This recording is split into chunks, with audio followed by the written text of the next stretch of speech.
Hello, I'm CG. This is a quick video to show how to use Nano Banana in Photoshop 2026. After starting Photoshop, we can go to File folder. I have an image. I drag and drop into Photoshop to open the image. To use Nano Banana, we need to open Generative View in Photoshop 2026. We have two options. The first option, we can go to Window and Show Contextual taskbar.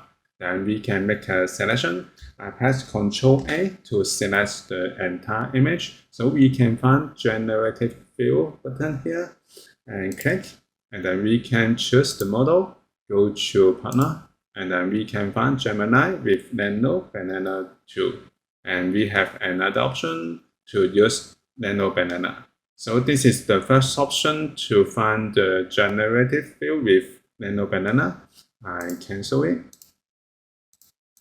And hidden the contextual taskbar. The second option, we can go to Edit, and then we can find Generative View here. So we can have the Generative View window, and we can choose the model. So I will use Gemini 3.1 with Nano Banana 2. Choose it, and then we can start to type to change. I want to change the clothes of the girl, so I type if everything. Same, but change the dress to white tank top and blue jeans. Let me check. So if this is okay, we can click generate and then wait a moment.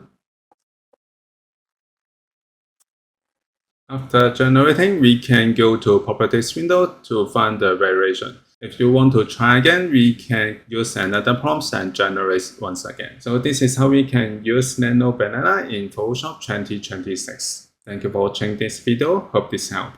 Please subscribe this channel. More video will be shared with you. I'm CG. See you in the next video.